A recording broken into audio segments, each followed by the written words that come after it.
जय श्रीमन नारायण। शनिवार व्रत कथा। इस दिन व्रत रखने वाला व्यक्ति दिन में केवल एक ही बार भोजन ग्रहण करता है। शनिदेव का व्रत शनि ग्रह के कष्टों को दूर करने में सहायक होता है। यदि राहु केतु की दृष्टि खराब चल रही हो तो भी यह व्रत विशेष लाभकारी सिद्ध होता है। शनिवार के दिन शनि की पूजा होती है। काला तिल, काला वस्त्र, तेल, उड़द शनि को बहुत प्रिय है, इसलिए इनके द्वारा शनि की पूजा होती है। कहते हैं कि इस व्रत को श्रावण मास के शुक्ल पक्ष से आरंभ करना चाहिए। बहुत से लोग भगवान सदाशिव की प्रसन्नता के निमित्त इस व्रत को करते हैं। शनि की दशा को दूर करने के लिए यह व्रत किया जाता है। शनिवार को प्रातः काल उठकर नित्य कर्म से निवृत्त होकर स्नान आदि करके शनिदेव का संकल्प करना चाहिए, फिर पूजा करनी चाहिए। यह पूजा यदि पीपल वृक्ष के नीचे की जाए तो बहुत उत्तम रहता है। पूजन के बाद पीपल की प्रदक्षिणा भी अवश्य करनी चाहिए। शनि स्तोत्र का पाठ भी विशेष लाभदायक सिद्ध होता है। कथा है, एक समय सूर्य, चंद्रमा, मंगल, बुध, बृहस्पति, शुक्र, शनि, राहु और केतु इन ग्रहों में आपस में झगड़ा हो गया कि हम सब में सबसे बड़ा कौन है। सब अपने आप को बड़ा कह रहे थे। जब आपस में कोई निश्चय न हो सका तो सबके सब आपस में झगड़ते हुए इंद्र के पास गए और कहने लगे कि आप सब देवताओं के राजा हो, इसलिए आप हमारा न्याय करके बताओ कि हम नवों ग्रहों में सबसे बड़ा कौन है। राजा इंद्र इनका प्रश्न सुनकर घबरा गए और कहने लगे कि मुझ में यह सामर्थ्य नहीं है जो किसी को बड़ा या छोटा बताऊं। मैं अपने मुख से कुछ नहीं कह सकता। हाँ, एक उपाय हो सकता है। इस समय पृथ्वी पर राजा विक्रमादित्य दूसरों के दुखों का निवारण करने वाला है, इसलिए तुम सब मिलकर उन्हीं के पास जाओ, वही तुम्हारे दुखों का निवारण करेंगे। ऐसा वचन सुनकर सभी ग्रह देवता चलकर भूलोक में राजा विक्रमादित्य की सभा में जाकर उपस्थित हुए और अपना प्रश्न राजा के सामने रखा। राजा उनकी बात सुनकर बड़ी चिंता में पड़ गए कि मैं अपने मुख से किसको बड़ा और किसको छोटा बताऊं। जिसको छोटा बताऊंगा वही क्रोध करेगा। किंतु उनका झगड़ा निपटाने के लिए उन्होंने एक उपाय सोचा। उन्होंने सोना, चांदी, कांसा, पीतल, शीशा, रांगा, जस्ता, अभ्रक और लोहा आदि 9 धातुओं के 9 आसन बनवाए। सब आसनों को क्रम से, जैसे सोना सबसे पहले और लोहा सबसे पीछे बिछाए गए। इसके बाद राजा ने सब ग्रहों से कहा, हे देवों, ये 9 आसन क्रम से रखे हुए हैं। जिसका आसन सबसे आगे है वह सबसे बड़ा है और जिसका आसन सबसे पीछे है वह सबसे छोटा है। शनिदेव का आसन सबसे पीछे था, इसलिए शनिदेव ने समझ लिया कि राजा ने मुझको सबसे छोटा बना दिया है। इस पर शनि को बड़ा क्रोध आया। उसने कहा कि हे राजा, तू मेरे पराक्रम को नहीं जानता। सूर्य एक राशि पर 1 महीना, चंद्रमा 2.25 दिन, मंगल 1.5 महीना, बृहस्पति 13 महीने, बुध और शुक्र 1 से 2.5 महीने और राहु केतु उल्टे चलते हुए केवल 18 महीने एक राशि पर रहते हैं। किंतु मैं एक राशि पर 2.5 अथवा 7.5 साल तक रहता हूँ। बड़े बड़े देवताओं को भी मैंने भीषण दुख दिया है। राजन सुनो, राम जी को 7.5 आई और उन्हें वनवास हो गया और रावण पर आई तो राम लक्ष्मण ने सेना लेकर लंका पर चढ़ाई कर दी। रावण के कुल का मैंने सर्वनाश करा दिया। इसलिए हे राजन, अब मैं तुम्हारी राशि पर आ गया हूँ, अतः अब तुम सावधान रहना। राजा कहने लगा, जो कुछ भाग्य में होगा देखा जाएगा।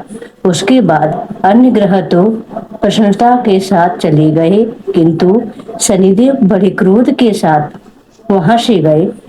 कुछ काल व्यतीत हो जाने पर जब राजा को साढ़े साती की दशा आई, तो शनिदेव अश्वों के सौदागर बनकर अनेक सुंदर अश्वों के सहित राजा की राजधानी में आए। जब राजा ने सौदागर के आने का समाचार सुना, तो अश्वपाल को अच्छे अच्छे अश्व खरीदने की आज्ञा दी। अश्वपाल ऐसी अच्छी नस्लें के अश्वों को देखकर और उनका मूल्य सुनकर चकित हो गया। उसने तुरंत ही लौटकर यह समाचार राजा को दिया कि अश्वों का मूल्य चुकाना संभव नहीं है। तब राजा स्वयं वहां पहुंच गए। उन्होंने सौदागर रूपी शनिदेव के समक्ष एक सुंदर और स्वस्थ अश्व चुना।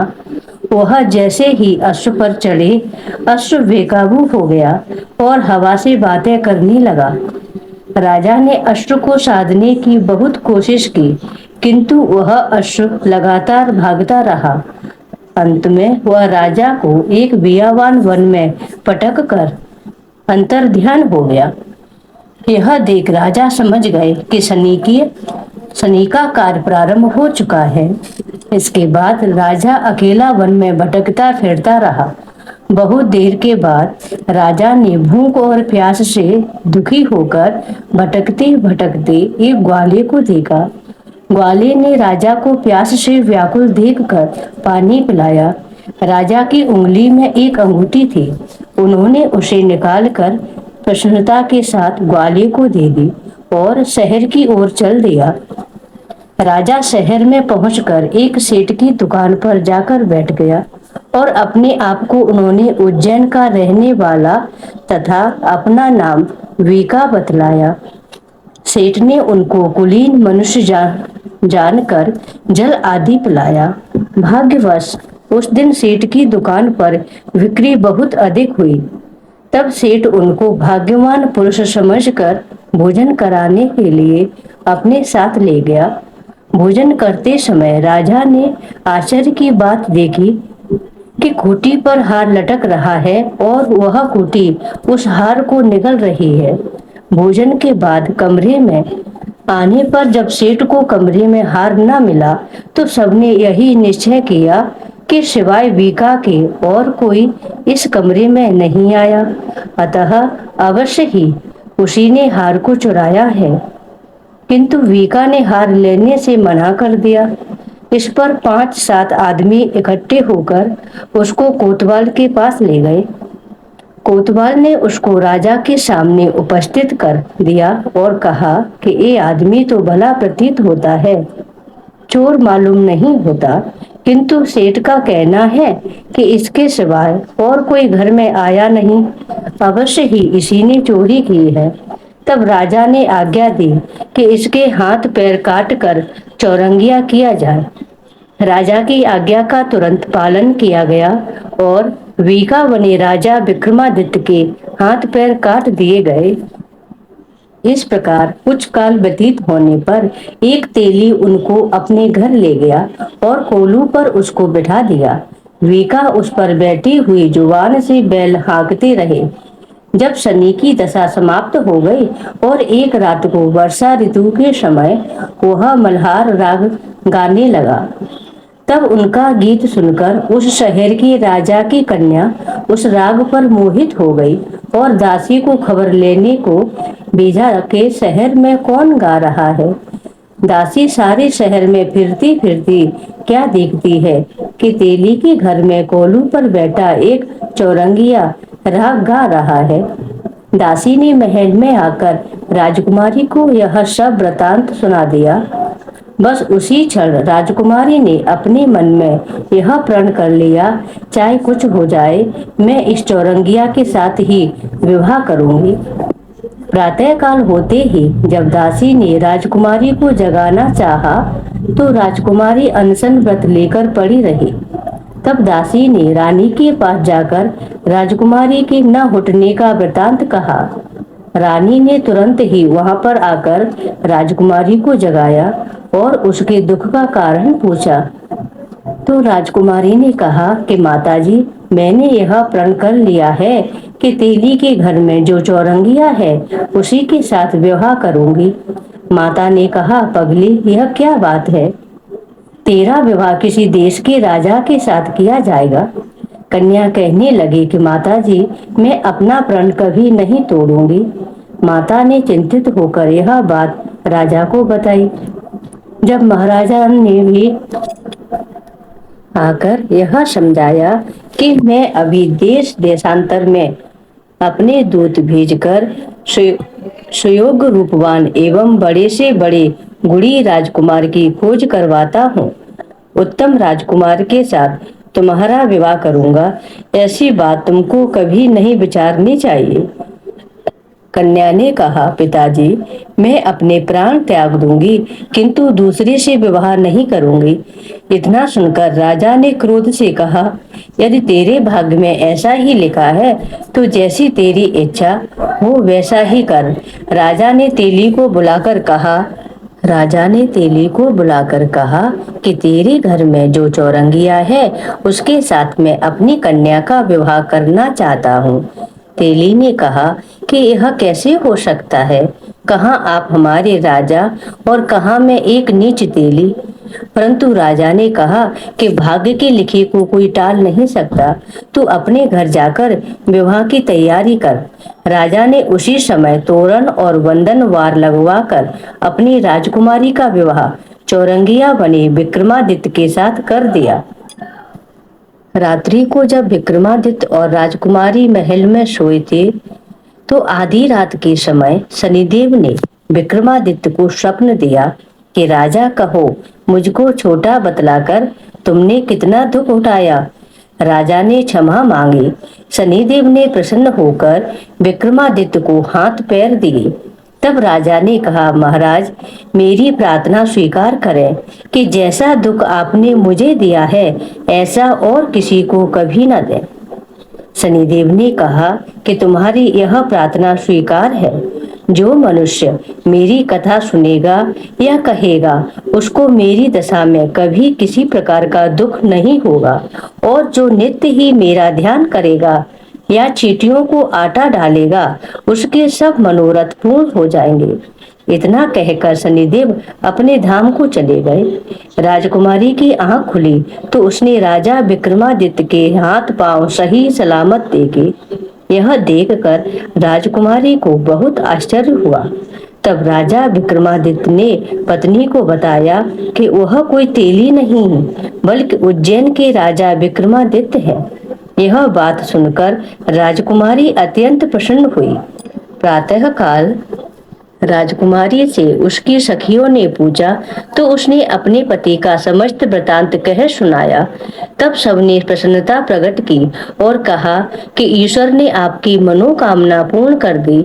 जब उस सेठ ने यह बात सुनी तो वह विक्रमादित्य के पास आया और राजा विक्रमादित्य के पैरों पर गिरकर क्षमा मांगने लगा कि आप पर मैंने चोरी का झूठा दोष लगाया, अतः आप मुझको जो चाहे दंड दें।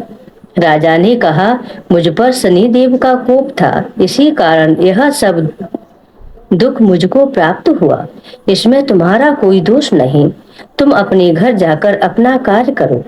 सेठ बोला कि मुझे तभी शांति होगी जब आप मेरे घर चलकर प्रीत पूर्वक भोजन करेंगे।